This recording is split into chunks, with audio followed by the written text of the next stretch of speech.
네, 통상 우리가 뭐 연준 얘기할 때는 한 3개월 정도 걸렸습니다. 이른바 369 12월 점도표도 나오고 하는 그런 무렵인데 요즘은 우리 시청자 여러분 공감하시겠지만 거의 매일 연준 타령입니다. 오늘 그래서 과거 연준에도 근무하셨던 분이시죠. 고려대학교 김진일 교수님 모셔서 이 연준 얘기 조금 더 나눠보겠습니다. 교수님 나와 네, 계신가요? 안녕하세요. 네, 네, 안녕하세요. 안녕하세요, 교수님. 네, 네, 안녕하세요. 예, 오랜만입니다. 네, 안녕하세요. 네, 교수님, 네, 오늘은 뭐 어디 교수님뿐만 아니고 요즘은 모든 경제 채널, 모든 유튜버가 다 연준 얘기하고 연준의 긴축 얘기하고 있습니다. 네, 네, 뭐 그동안 해왔던 소리, 들었던 소리 말고 좀 네, 교수님만의 그 고성능 안테나에 잡히는 얘기 좀 듣고 싶습니다. 네, 지금 네, 네, 얘기인즉슨 다음 주 이제 1월 FMC가 다가왔는데 네, 1월 FMC 갖고 이렇게 또 긴장하기도 참 오랜만인데요. 맞습니다. 지금 뭐 들리는 얘기가 뭐 3월에 가서 끝날 것 같았던 양적 완화가 1월에 아예 끝낼 수도 있다. 아니면은 3월 달에 금리 인상을 갖다가 하는 거는 거의 받아들이고 있는데 뭐 우리가 통상적으로 알고 있는 25bp가 아닌 50bp다. 이런 소리도 슬슬 나옵니다. 지금 네, 이 월가에서 이렇게까지 뭐 다급한 얘기가 나오는 이유가 뭐라고 보십니까? 네. 사실 말씀하신 대로 작년 12월 달에 점도표 나올 때만 해도 올해 아마 3번 정도 금리 인상이 일어날 것이다라는 그 정도는 사실 그때 충격이었는데요. 그 이후에 나오는 데이터들, 특히 인플레이션 데이터가 너무 높아서 지금 말씀하신 그런 여러 가지 어떻게 보면 약간 극단적인 그런 전망도 일부 뭐 시장에 계시는 분들 혹은 연준 관계자들에게서도 조금 나오는 것 같습니다. 네. 그러니까 결국은 얼마나 빨리 긴축을 할 수 있느냐는 건데 그에 대해서 이렇게 다양한 의견이 나온 이유는 뭐냐면 어떻게 보면 뭐 연준이 혹은 인류가 처음으로 하는 코로나 이후의 통화 정책에 대한 정상화 과정이라고 생각을 하고요. 네. 그렇다는 의미에서는 지난번 글로벌 금융위기 이후에 양적 완화와 긴축 때와는 또 다를 수 있는 그렇다는 의미에서 굉장히 다양한 의견이 그야말로 백가쟁명적으로 나오고 있다고 생각을 합니다. 그러면 지금 당장 교수님 지금 전망은 어떠십니까? 다음 주 무슨 소리 할 것 같습니까? 다음 주 이제 또 저희 첫 번째 FOMC가 나오는데 1월 달을 사실 뭐 잘 아시다시피 3월, 6월, 9월, 12월이 미국에서는 이제 소위 말하는 큰 미팅이어서 그때 일이 있고 결국은 인플레이션 데이터에 대해서 뭐 일시적은 아니라고 이미 다 되었지만 얼마나 지속성이 있느냐에 대한 분석과 관련이 되어 있고요.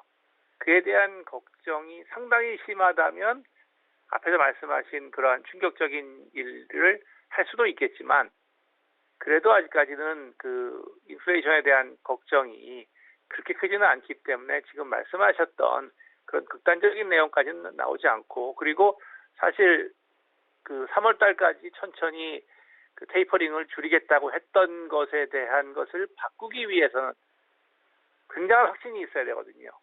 네.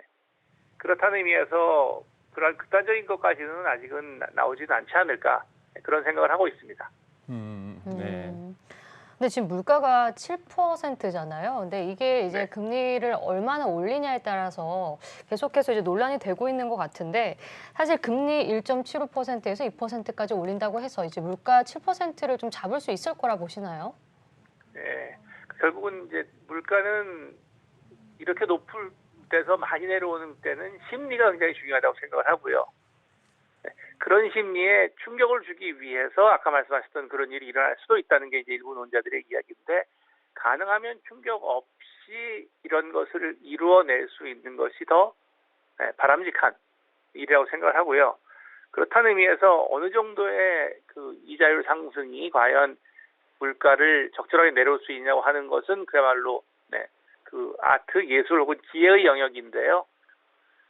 사람들의 심리가 한 번도 안 해본 거기 때문에 지금 이렇게 경제 진단이 다양하지 않을까 그런 생각을 하고 있습니다. 근데 상당히 극단적인 그런 조치를 취한다면 충분히 가능할 텐데 그런 극단적인 조치의 장점과 단점 혹은 비용과 편익을 지금 분석하고 있지 않은가 그런 생각을 하고 있습니다. 네. 교수님 예전에 연준에 근무하셨을 때가 언제였습니까? 예, 제일 처음에는 96년부터 98년까지 2년 동안 근무해서 우리나라에서 위기가 있었을 때요. 외환위기 때 근무했었고요. 그다음에 본격적으로 한 거는 2003년부터 2010년 혹은 11년 정도까지 근무하면서 글로벌 금융위기를 겪었습니다. 그러면 뭐 그리스번, 버냉키 다 같이 근무하셨네요. 네, 같이 근무. 저는 그분들을 굉장히 잘 알고요. 뭐 그분들은 저를 뭐 약간 압니다. 아니 저는 오늘 그러면 교수님 네, 좀 연준에 대해서 제가 평소 갖고 있던 저의 개인적인 불만이기도 하고 시장의 불만이기도 하겠는데 그걸 하고 네, 연준에 계셨던 교수님께서는 연준을 한번 변호해 주십시오. 네, 작년 8월 27일입니다. 제가 기억하기로 연준이 2% 평균 물가 목표제라고 도입했습니다. 네, 그동안에 뭐 인플레 목표는 늘 2%라 그랬는데 그 말인즉슨 수년 동안 2% 아래에서 머물렀기 때문에 앞으로 향후 2% 위로 좀 인플레가 가더라도 평균이 2%될 때까지는 금리 인상이고 뭐고 안 하겠다라는 취지였습니다. 맞습니다. 그게 작년 8월이었는데 지금 얘기인즉슨 이제 테이퍼링은 고사하고 이제 금리 인상하고 양적 긴축까지 하겠다는 이 연준인데 이 사람들 말을 갖다가 우리 보고 왜 언제까지 믿어야 된다고 말씀하실 수 있겠습니까?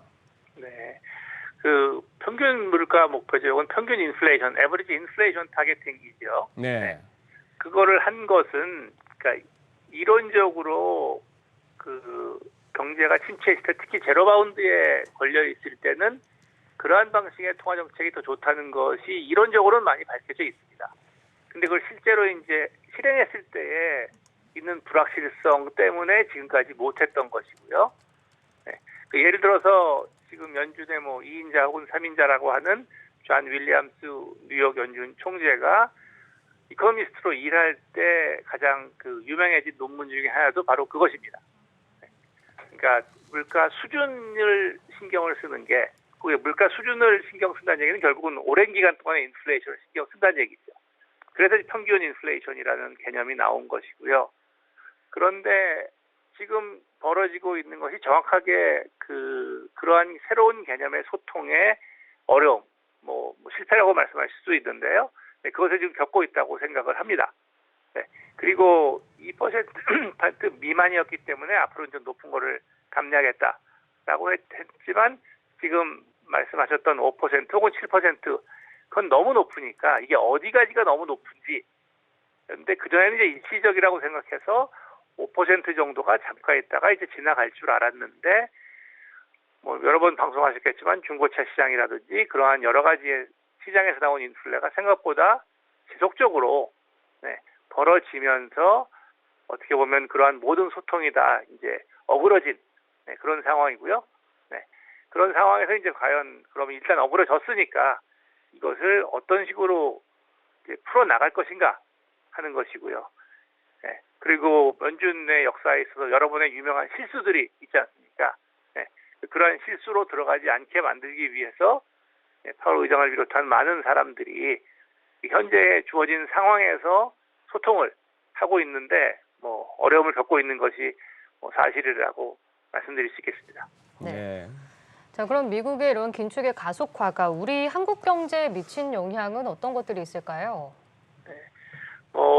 이자율 자체 그리고 세계 경제 우리나라 수출 워낙 수출이 중요한 경제니까요. 그러한 영향성은 뭐 너무나 잘 아실 테고요. 거기에다가 사실 더 급속하게 영향을 미칠 수 있는 것은 자본 유출 혹은 뭐 버블 붕괴 이런 측면이라고 생각을 합니다. 특히 자본 유출에 있어서는 우리나라가 그 경제 규모나 그런 그 산업 구조면에서는 상당히 선진국에 있지만 아직까지도 금융시장의 측면에서는 그 선진국에 편입되지 못한 것이 현실이고요. 그것은 결국은 이제 통화 원화가 얼마나 국제화가 되느냐의 문제라고 생각이 되는데 그런 측면에서 그 미 연준 혹은 다른 기타 몇몇 기축통화국들의 통화 긴축이 전 세계에 미치는 영향은 전혀 없지 않고 반드시 있을 거라고 생각하고요. 거기에서 우리나라의 또 예외는 아니고 과연 어느 나라 영향을 받을지 그거는 이제 그야말로 그 미리 알 수는 전혀 없는 영역을 생각을 하고 이제 모든 나라가 다 서로 조심하면서 어떤 식으로 그것에 대응하고 나가는지에 대한 노력을 경주하는 그런 시기라고 생각을 합니다. 네. 교수님, 이거 뭐 미리 드리지 못한 질문이긴 한데, 네. 예, 조금 이렇게 뭐 주제를 갖다가 따로따로 이렇게 단편적으로 살피다 보면은 가끔씩 좀 입체적으로 좀 따질 때가 필요한데, 예를 들어 그겁니다. 지금 이른바 뭐 빌드백 배터인가 뭐 휴먼 인프라인가 해서 어쨌거나 또 뭔가를 하고 싶어 하는 거 아니에요? 지금 바이든 정부에서는. 네, 바이든 정부는 그렇습니다. 네. 그게 예를 들어서 의회에서의 그 난관을 갖다가 극복하고 뭐 규모가 줄든지 애초에 생각했던 거 됐든 그래도 적지 않은 규모의 또 뭐 1조 몇천억 뭐 이런 식의 돈이 될 텐데 그 돈 그러면 또 그 법안이 통과되면 또 연준 또 돈 찍어내야 됩니까? 아니면 뭐 또 국채 발행하고 국채 사주는 또 양적 완화 방식으로 해야 되나요? 아니면 세금 거둔 걸로 증세로 뭐 증세가 될란지 모르겠습니다만 그 부분은 또 어떻게 이해해야 되겠습니까? 그 두 개는 뭐 일단은 말씀하신 대로 그 행정부 내에서 증세 쪽으로 해결되는 것이 가장 이상적이고요. 그렇지 못했을 때 국채를 발행했을 때 시장에 미친 영향, 네. 채권 시장에 미친 영향이 얼마인지를 보고 그에 따라서 연준이 그 조치를 취하느냐 안 취하느냐의 문제, 연준의 선택이겠죠. 근데 거기에서 양적 이제 과연 긴축했다, 어떤 양적 선택을 완화 할지. 또 했다가 뭐 양적 완화까지 가지는 않을 것 같습니다. 아니겠습니까? 네, 그렇게는 가지는 않겠지만 그것은 그야말로 언제나 중앙은행이 당면하는 과제이지요. 그 국채 시장을 그런 의미에서는 서로 연결되어 있으니까 서로 상대편의 행동이 어떻게 된다고 가정한 상황에서 스스로의 행동을 정하는 소위 말하는 그 게임 티오리, 경기 이론에 관련되어서 많이 분석을 하고 있는데요. 네. 그에 대해서 이제 중앙은행과 행정부 간의 그 다이나믹스에 중요한 그 시사점이 있다고 생각을 합니다. 뭐 세금 걷어서 그거 해결하려면은 저기 뭐 일론 머스크도 그리고 저기 아마존의 CEO도 등등 뭐 팀쿡도 세금 많이 내야 되겠네요. 뭐 현금은 많으니까요. 예, 예, 교수님 오늘 고맙습니다. 네, 감사합니다.